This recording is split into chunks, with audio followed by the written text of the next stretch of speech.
way too wordy for Twitter, but it's okay. You convinced me. No, it was very, very convincing. I appreciate that. So we're going to have Michelle Victoria come up next and talk about Smart Lifeways. I got a lot of response on the crowdsourcing for this one, and I'm really excited about it. So welcome, Michelle.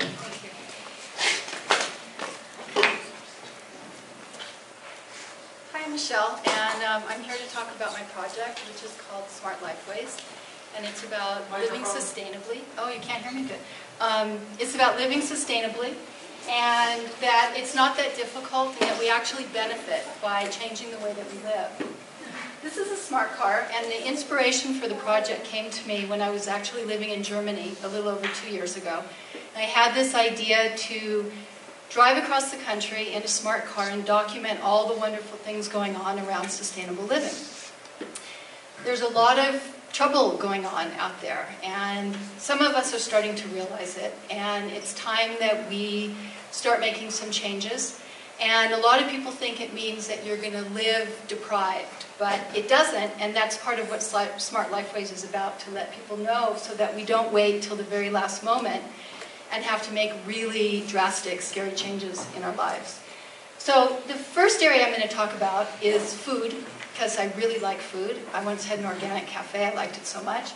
And how we can eat well, and how this really is important for living more sustainably. Now, I know it's not always easy to eat well in this country. This is a vending machine in a hospital in Los Angeles. So this is what's available for people who are waiting to visit their friends and family who are sick. But there are options besides this kind of food. And one of the things that we recently learned about was how dangerous our centralized food system is with the egg recall that happened a few weeks ago, that we all need to remember, not that it happened and it's over and done with. One of the problems with the system is it's way too centralized. Now, we had thought when the Obamas came into the White House that we were going to see a lot of changes, and we had great PR with this beautiful White House garden that was planted, but unfortunately not much has happened in the USDA and the FDA where we really need to have changes. As a matter of fact, they're trying to approve a genetically engineered salmon for human consumption. And just to mention, nothing needs to be labeled if it's genetically engineered. So it's really important that we start taking care of real farms, otherwise we will wind up without food, and we're talking about serious food security issues when a handful of companies control all the seeds that grow the food across the world. So we have a choice. We can eat food that's been created by corporations and scientists that's really an experiment where we really don't know what the long-term effects are. Or we can buy from real farmers who take care of the soil, plant food that's healthy, don't pollute the groundwater, and create a community. And then we have beautiful places to live and to enjoy nature. Now, the next area that I'm going to talk about is energy. Now, oh, I had a lot of time there. Now, chemicals, that's it. We have so many chemicals all around us. They're in our cleaning products, which are expensive and we don't really need to use. You can use baking soda to clean your sinks, and it works absolutely great. Cosmetics and personal care products are loaded with chemicals, a lot of which are carcinogenic and neurotoxins and reproductive toxins. So it's really up to us, because the government isn't monitoring what's out there, to pay attention to what we're putting on our bodies and eating and all around us. Now, in 1979, Jimmy Carter installed solar panels on the White House. Unfortunately, a few years later, Ronald Reagan took them down, and recently, Bill McKibben went to the White House with one of the old solar panels, trying to get the White House to reinstall panels, but it was unsuccessful. Now, this is part of a solar installation in Spain. It's part of a larger installation that will create electricity for 180,000 homes. So it's possible with solar to get the energy that we need and not use coal. Now, another very easy link from energy is to products that we use that are wasteful. These plastic bottles use so much petrochemicals to create and then to ship to us. As a matter of fact, 30 million single-serve bottles wind up in landfills every single day. And that's a lot of bottles if you just think 30 million bottles daily. So there's things that we can do to take care of where all of this is going so that we can have a cleaner future.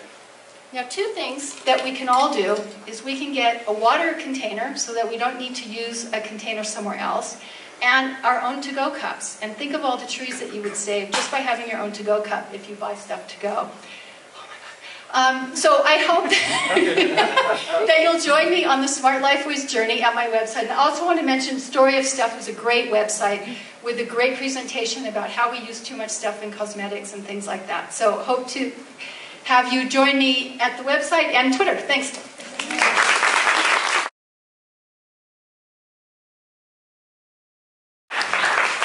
I got lucky enough to dodge a bullet by getting the larger jugs of water instead of a bunch of smaller single, since I was the one putting the slides together, so excellent.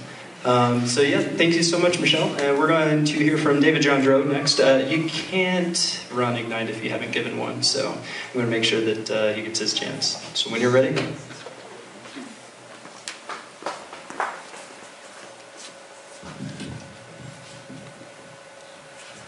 Good evening, my name is David John Droe, and I'm here to talk to you about how to run an email marketing campaign without being a total jerk. First thing is, why email? There's two reasons to use email, and those two reasons are, it's fast and it's targeted. Fast meaning I'm talking to you, you're hearing me immediately. Email, a few minutes to a couple days.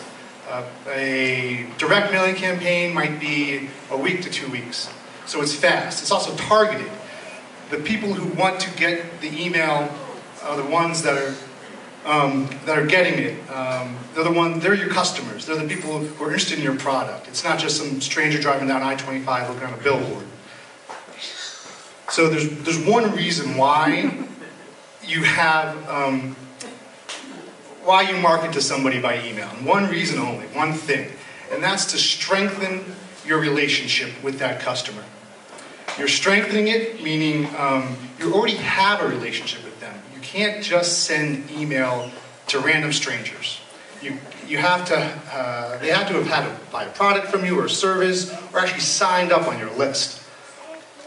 And when you strengthen your relationship, you're not trying for the hard sell.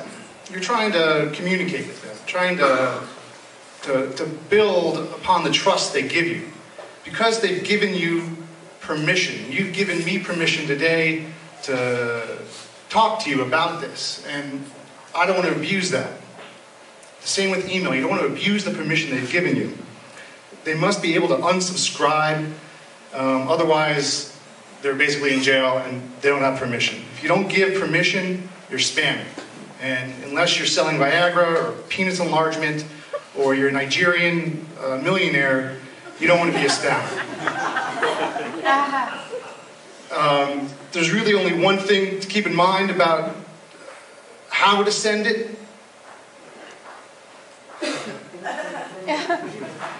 You want to use an email service. You definitely do not want to send it from your own computer. Permission comes up amongst that. Email services help you manage permission. They help you manage design. They help you manage your lists. They do everything really but do the actual content. So there's a bunch of services out there. They all kind of do the same thing. I like MailChimp, but like I said, they won't help you manage your content. You got to do that yourself. Keep your email short. Keep your message short. If you want longer stuff, post a link and they can go on your website. You want to make sure your content is appropriate for your audience and that you're being honest. You don't want to BS people in an email. You want to make it clear what you're doing, that you want people, you want to strengthen your relationship with them. So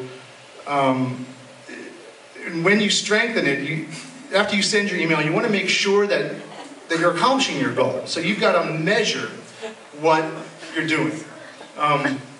And there's a few metrics out there. One of the things that we have in the industry is called a call to action. So you want somebody to make sure that you're doing your one thing, right? Building a relationship. You want to be able to measure that, so you ask people something. You ask them to click on a link or to download something or to forward the email to a friend. You don't want to sell them anything. You just want them to do something really easy, and that kind of gives you a measure of who's responding. And there's other ways to measure, and the services help you with that.